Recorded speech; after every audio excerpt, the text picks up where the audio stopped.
കേരള രാഷ്ട്രീയത്തിൻ്റെ ചരിത്രത്തിലെ തന്നെ ഏറ്റവും ഉദ്യോഗജനകമായ ഉറക്കം കെടുത്തിയ കുറച്ചു ദിനരാത്രങ്ങൾക്കാണ് നാം കഴിഞ്ഞ ദിവസങ്ങളിൽ സാക്ഷ്യം വഹിച്ചത്. തിരഞ്ഞെടുപ്പ് ഫലം വന്നതിന് ശേഷമുള്ള ആ മണിക്കൂറുകൾ കേരളത്തിൻ്റെ അടുത്ത 5 വർഷത്തെ ഭരണസാരഥ്യം ആരെ ഏറ്റെടുക്കുമെന്നതിനെ ചൊല്ലിയുള്ള അനന്തമായ അനിശ്ചിതത്വങ്ങൾ, മാധ്യമങ്ങളുടെ ഫ്ലാഷ് ന്യൂസുകൾ നിമിഷം പ്രതി മാറിക്കൊണ്ടിരിക്കുന്നു. ദില്ലിയിലെ AICC ആസ്ഥാനത്തും ഇവിടെ തിരുവനന്തപുരത്ത് ഇന്ദിരാഭവനിൽ നടന്ന രഹസ്യ കൂടിയാലോചനകൾ, അടക്കം പറച്ചിലുകൾ, ഡൽഹിയിലേക്കുള്ള വിമാനയാത്രകൾ, ഓരോ നിമിഷവും ഓരോ പുതിയ പേരുകൾ അന്തരീക്ഷത്തിൽ മുഴങ്ങിക്കേട്ടു. ഒടുവിൽ ആ നാടകീയമായ അനിശ്ചിതത്വങ്ങൾക്ക് വിരാമമായിരിക്കുന്നു. പുകമറകൾ നീങ്ങി തീരുമാനം പുറത്തു വന്നു. കേരളത്തിൻ്റെ പുതിയ മുഖ്യമന്ത്രിയായി VD സതീശനെ കോൺഗ്രസ് ഹൈക്കമാൻഡ് പ്രഖ്യാപിച്ചിരിക്കുന്നു. ഇതുവരെയുള്ള പരിഭ്രമങ്ങൾക്കും ആശങ്കകൾക്കും ഇതോടെ അവസാനമായെന്ന് പുറമേ നിന്ന് നോക്കുന്ന ആർക്കും തോന്നും. എന്നാൽ സത്യം അതല്ല. യാഥാർത്ഥ്യം ഇതിലും എത്രയോ സങ്കീർണമാണ്. 102 MLA-മാരുടെ കൂറ്റൻ ഭൂരിപക്ഷത്തോടെയാണ് ഐക്യജനാധിപത്യ മുന്നണി കേരളത്തിൻ്റെ ഭരണത്തിലേറുന്നത്. പ്രതിപക്ഷത്തെ നിഷ്പ്രഭമാക്കുന്ന ചരിത്രപരമായ ഒരു ജനവിധി. എന്നാൽ ഈ 102 പേരുടെ തലവനായി മുഖ്യമന്ത്രി കസേരയിലിരിക്കുന്ന വ്യക്തിക്ക് സമാധാനത്തോടെ ഒന്ന് ഉറങ്ങാൻ കഴിയുമോ? ഇല്ല എന്ന് തന്നെ പറയേണ്ടി വരും. കാരണം ജയിച്ചു കയറിയ ആ 102-ൽ മുഖ്യമന്ത്രിയുടെ സ്വന്തം പാർട്ടിയായ കോൺഗ്രസിന് 63 MLA-മാരുണ്ട്. എന്നാൽ ആ 63 പേരിൽ എത്ര പേരുടെ പിന്തുണ VD സതീശനുണ്ട് എന്ന ചോദ്യത്തിന് മുന്നിൽ കോൺഗ്രസ് നേതൃത്വം ഒന്ന് വിയർക്കും. സ്വന്തം പാർട്ടിയിലെ മഹാഭൂരിപക്ഷം MLA-മാരുടെയും പിന്തുണ ഇല്ലാത്ത ഒരാളാണ് ഇന്ന് കേരളത്തിൻ്റെ മുഖ്യമന്ത്രി കസേരയിലിരിക്കുന്നത്. പുറമേ ചിരിക്കുമ്പോഴും ഉള്ളിൽ നീറുന്ന ഒരു രാഷ്ട്രീയ യാഥാർത്ഥ്യമാണത്. ഈ ഒരു സാഹചര്യത്തിലാണ് കേരളത്തിലെ രാഷ്ട്രീയ ഇടനാഴികളിൽ വളരെ ഗൗരവതരമായ ഒരു പ്രചരണം ശക്തമാകുന്നത്. VD സതീശൻ കോൺഗ്രസിൻ്റെ മുഖ്യമന്ത്രിയല്ല, മറിച്ച് മുസ്ലിം ലീഗിൻ്റെ മുഖ്യമന്ത്രിയാണ് എന്നതാണത്. വെറുമൊരു ആരോപണം എന്നതിലുപരി ചില രാഷ്ട്രീയ നീക്കങ്ങൾ ഈ സംശയത്തെ ബലപ്പെടുത്തുന്നുണ്ട്. കഴിഞ്ഞ ദിവസങ്ങളിൽ കേരളത്തിൻ്റെ തെരുവുകളിൽ മുസ്ലിം യൂത്ത് ലീഗ് നടത്തിയ കൂറ്റൻ പ്രകടനങ്ങൾ നാം കണ്ടതാണ്. അത് വെറുമൊരു തെരഞ്ഞെടുപ്പ് വിജയത്തിൻ്റെ ആഹ്ലാദ പ്രകടനം മാത്രമായിരുന്നില്ല, മറിച്ച് തങ്ങളുടെ ശക്തിയും സ്വാധീനവും കോൺഗ്രസ് നേതൃത്വത്തെ ബോധ്യപ്പെടുത്താനുള്ള ഒരു കൃത്യമായ സന്ദേശം കൂടിയായിരുന്നു അത്. ആ സന്ദേശം ഹൈക്കമാൻഡിൻ്റെ കാതുകളിൽ കൃത്യമായി മുഴങ്ങുകയും ചെയ്തു. ഇവിടെയാണ് ഏറ്റവും നിർണായകമായ ആ ചോദ്യം ഉയരുന്നത്. എങ്ങനെയാണ് VD സതീശനെ മുഖ്യമന്ത്രിയായി തിരഞ്ഞെടുത്തത്?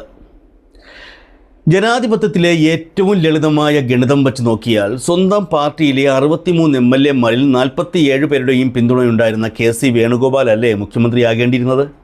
ഇനി അതല്ല, പ്രവൃത്തി പരിചയവും ജനകീയതയും മുതിർന്ന നേതാവ് എന്ന പരിഗണനയുമാണ് മാനദണ്ഡമെങ്കിൽ ആ സ്ഥാനം അർഹിച്ചിരുന്നത് രമേശ് ചെന്നിത്തല ആയിരുന്നില്ലേ? അംഗബലം വെച്ച് നോക്കിയാൽ KCക്കും സീനിയോറിറ്റി വെച്ച് നോക്കിയാൽ RCക്കും ലഭിക്കേണ്ടിയിരുന്ന ആ കസേരയിലേക്ക് എങ്ങനെയാണ് VD സതീശൻ എത്തിയത്? എന്താണ് ആ അടഞ്ഞ വാതിലുകൾക്ക് പിന്നിൽ യഥാർത്ഥത്തിൽ സംഭവിച്ചത്? ഈ ചോദ്യങ്ങൾക്കുള്ള ഉത്തരം തേടി രാഷ്ട്രീയ കേരളം ഇരുട്ടിൽ തപ്പുമ്പോഴാണ് പ്രമുഖ മാധ്യമ പ്രവർത്തകനായ M ജയചന്ദ്രൻ്റെ ഒരു ഫേസ്ബുക്ക് പോസ്റ്റ് രാഷ്ട്രീയ വൃത്തങ്ങളിൽ ബോംബ് പോലെ വീടുന്നത്. വെറുമൊരു നിരീക്ഷണം എന്നതിലുപരി ഡൽഹിയിൽ നടന്ന അധികാര വടംവലിയുടെ കൃത്യമായ ഇൻസൈഡ് സ്റ്റോറിയാണ് അദ്ദേഹം പുറത്തുവിട്ടത്. അദ്ദേഹം പറയുന്ന ആ കഥ ഇങ്ങനെയാണ്.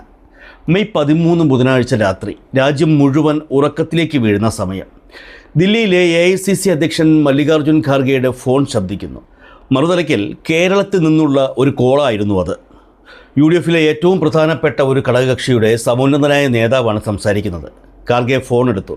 വളരെ ശാന്തനായി എന്നാൽ അത്യന്തം ഗൗരവത്തോടെ ആ നേതാവ് ഖാർഗെയോട് പറഞ്ഞു, ഖാർഗെജി, നാളെ നിങ്ങൾ കേരളത്തിൽ മുഖ്യമന്ത്രിയായി പ്രഖ്യാപിക്കാൻ പോകുന്നത് VD സതീശനെ അല്ലാതെ മറ്റാരെങ്കിലുമാണെങ്കിൽ ഒരു കാര്യം ഞങ്ങൾ ഉറപ്പിച്ചു പറയുന്നു, ഞങ്ങളുടെ MLA-മാരിൽ ഒരാൾ പോലും ഈ ക്യാബിനറ്റിൽ മന്ത്രിമാരാകാൻ വരില്ല. പകരം പുതിയ UDF മന്ത്രിസഭയ്ക്ക് വരുന്ന 5 വർഷവും ഞങ്ങൾ പുറത്തുനിന്ന് പിന്തുണ നൽകും. ഇതാണ് ഞങ്ങളുടെ പാർട്ടിയുടെ അന്തിമ തീരുമാനം. ഇത്രയും പറഞ്ഞ് ആ മൃദുഭാഷിയായ നേതാവ് ഫോൺ വെച്ചു. ഖാർഗെ ഒരു നിമിഷം സ്തബ്ധനായിപ്പോയി. കാരണം കഴിഞ്ഞ 3-4 ദിവസങ്ങളായി സതീശന് വേണ്ടി കേരളത്തിൽ വലിയ രീതിയിലുള്ള ജനവികാര പ്രകടനങ്ങൾ നടക്കുന്നുണ്ടായിരുന്നു. അതൊന്നും AICCയെ തെല്ലും കുലുക്കിയിരുന്നില്ല. ജയിച്ച 63 പേരിൽ 47 MLA-മാരും KC വേണുഗോപാലിനൊപ്പമാണെന്ന വ്യക്തമായ റിപ്പോർട്ട് ഹൈക്കമാൻഡ് കയ്യിലുണ്ട്. MLA-മാരുടെ പിന്തുണയില്ലാതെ സതീശൻ എത്ര ജനവികാരം ഇളക്കി വിട്ടിട്ടും കാര്യമില്ലെന്ന ഉറപ്പിലായിരുന്നു ഡൽഹി നേതൃത്വം. ആ ഉറപ്പാണ് ഒറ്റ ഫോൺ കോളിലൂടെ തകർന്നടിഞ്ഞത്. സതീശൻ ക്യാമ്പ് പുറത്തെടുത്ത അവസാനത്തെ അടവായിരുന്നു അത്. അക്ഷരാർത്ഥത്തിൽ ഒരു പൂഴിക്കടകൻ. വിവരം ഗൗരവതരമാണെന്ന് മനസ്സിലാക്കിയ ഖാർഗെ സമയം കളയാതെ അപ്പോൾ തന്നെ സോണിയാഗാന്ധിയെയും രാഹുൽ ഗാന്ധിയെയും പ്രിയങ്ക ഗാന്ധിയെയും വിവരമറിയിച്ചു. രാത്രി 11 മണിക്ക് സോണിയാഗാന്ധിയുടെ വസതിയിൽ അടിയന്തര യോഗം ചേർന്നു. MLA-മാരുടെ ഭൂരിപക്ഷത്തേക്കാൾ വലുത് മുന്നണിയുടെ കെട്ടുറപ്പാണെന്ന് അവർക്ക് ബോധ്യമായി. ആ അർദ്ധരാത്രിയിൽ ആ നിർണായക തീരുമാനമെടുത്തു. VD സതീശൻ തന്നെ മുഖ്യമന്ത്രിയാകും. പിറ്റേന്ന് രാവിലെ 9 മണിക്ക് രാഹുൽ ഗാന്ധി നേരിട്ട് KC വേണുഗോപാലിനെ വിളിച്ച് 1.5 മണിക്കൂറോളം സംസാരിച്ച് കാര്യങ്ങൾ ബോധ്യപ്പെടുത്തി. തുടർന്ന് ഉച്ചയ്ക്ക് 12 മണിക്ക് ദീപദാസ് മുൻഷി വാർത്താ സമ്മേളനം നടത്തി സതീശനെ മുഖ്യമന്ത്രിയായി ഔദ്യോഗികമായി പ്രഖ്യാപിച്ചു. അതോടെ അവസാന കടമ്പയും കടന്ന് സതീശൻ അധികാരത്തിൻ്റെ കൊടുമുടിയിലെത്തി. ഇതാണ് M. ജയചന്ദ്രൻ തൻ്റെ ഫേസ്ബുക്ക് പോസ്റ്റിലൂടെ തുറന്നു കാട്ടിയത്. ഇതിൽ നിന്ന് നാം മനസ്സിലാക്കേണ്ട ചില കൃത്യമായ രാഷ്ട്രീയ യാഥാർത്ഥ്യങ്ങളുണ്ട്. ഒന്നാമതായി, ഇത് വിരൽ ചൂണ്ടുന്നത് കോൺഗ്രസിലെ രൂക്ഷമായ ചേരിപ്പോരിലേക്കാണ്. മുഖ്യമന്ത്രി സ്ഥാനത്തേക്ക് VD സതീശനും KC വേണുഗോപാലും തമ്മിൽ നടന്നത് ജീവൻ മരണ പോരാട്ടമായിരുന്നു. പാർട്ടിയുടെ ആഭ്യന്തര ജനാധിപത്യം എന്നൊന്നുണ്ടെങ്കിൽ 47 പേരുടെ പിന്തുണയുള്ള KC വേണുഗോപാൽ ആയിരുന്നു മുഖ്യമന്ത്രിയാകേണ്ടിയിരുന്നത്. രണ്ടാമതായി, ഇവിടെ തോറ്റത് കോൺഗ്രസ് MLA-മാരുടെ ഭൂരിപക്ഷ ശബ്ദമാണ്. ജയിച്ചതോ ഘടകകക്ഷിയുടെ വിലപേശൽ ശേഷിയും. ഈ പറഞ്ഞത് ശരിയാണെങ്കിൽ ഒരു മുന്നണി സംവിധാനത്തിൽ ഘടകകക്ഷികൾക്ക് എത്രത്തോളം കോൺഗ്രസിൻ്റെ ആഭ്യന്തര കാര്യങ്ങളിൽ ഇടപെടാനും തീരുമാനങ്ങൾ തിരുത്തി എഴുതാനും സാധിക്കുമെന്നതിൻ്റെ ഏറ്റവും വലിയ ഉദാഹരണമാണിത്. മറ്റൊന്ന് VD സതീശൻ എന്ന രാഷ്ട്രീയക്കാരൻ്റെ തന്ത്രങ്ങളാണ്. തനിക്ക് സ്വന്തം പാർട്ടി MLA-മാരുടെ പിന്തുണയില്ലെന്ന് ബോധ്യപ്പെട്ട നിമിഷം അദ്ദേഹം മറ്റു വഴികൾ തേടി.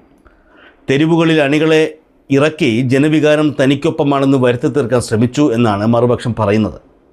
അത് വില പോവില്ലെന്ന് കണ്ടപ്പോൾ ഘടകകക്ഷികളെ കരുവാക്കി ഹൈക്കമാൻഡിനെ അക്ഷരാർത്ഥത്തിൽ ബ്ലാക്ക്മെയിൽ ചെയ്തു എന്നും അതിനൊപ്പം ആരോപണം ഉയരുന്നുണ്ട്. കോൺഗ്രസ് ദേശീയ നേതൃത്വത്തിൻ്റെ നിസ്സഹായതയാണ് ഇവിടെ വെളിവാകുന്നത്.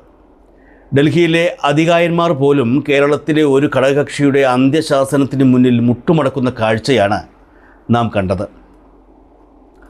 M. ജയചന്ദ്രൻ സാറിൻ്റെ ഫേസ്ബുക്ക് പോസ്റ്റിലൂടെ പുറത്തു വന്ന ഈ അവകാശവാദങ്ങൾക്ക് എത്രത്തോളം സാധുതയുണ്ടെന്ന് നമുക്ക് ഉറപ്പിച്ച് പറയാനാകില്ല. അതൊരു പക്ഷേ ആ അടഞ്ഞ വാതിലുകൾക്ക് പിന്നിലിരുന്നവർക്ക് മാത്രം അറിയാവുന്ന രഹസ്യമായിരിക്കാം. പക്ഷേ തീയില്ലാതെ പുകയുണ്ടാകില്ല എന്ന അടിസ്ഥാന തത്വം ഉപയോഗിച്ച് വിലയിരുത്തിയാൽ ചില യാഥാർത്ഥ്യങ്ങൾ നമ്മൾ സമ്മതിക്കേണ്ടി വരും. ഭൂരിപക്ഷമില്ലാത്ത മുഖ്യമന്ത്രി എന്ന നിലയിൽ VD സതീശൻ്റെ ഇനിയുള്ള നാളുകൾ മുൾക്കിരീടം വച്ചുള്ള ഒരു യാത്രയായിരിക്കും. സ്വന്തം പാർട്ടിയിലെ 47 MLA-മാരുടെ അതൃപ്തി ഒരു വശത്ത്, തന്നെ മുഖ്യമന്ത്രിയാക്കിയ ഘടകകക്ഷികളുടെ നിരന്തരമായ സമ്മർദ്ദങ്ങളും ആവശ്യങ്ങളും മറുവശത്ത്. ഇതിനിടയിലൂടെ വേണം സതീശൻ ഈ 102 അംഗ സർക്കാരിനെ മുന്നോട്ട് കൊണ്ടുപോകാൻ. പുറത്തുനിന്ന് നോക്കുമ്പോൾ അതൊരു വലിയ വിജയമായി തോന്നാമെങ്കിലും ഉള്ളിലേക്ക് നോക്കുമ്പോൾ അതൊരു അഗ്നിപർവ്വതമാണ്. എപ്പോൾ വേണമെങ്കിലും പൊട്ടിത്തെറിക്കാവുന്ന തികച്ചും അസ്ഥിരമായ ഒരു രാഷ്ട്രീയ അഗ്നിപർവ്വതം. കാത്തിരുന്ന് കാണാം വരാനിരിക്കുന്ന 5 വർഷങ്ങൾ കേരള രാഷ്ട്രീയത്തിൽ എഴുതി ചേർക്കാൻ പോകുന്ന പുതിയ നാടകങ്ങൾ എന്തൊക്കെയാണെന്ന്.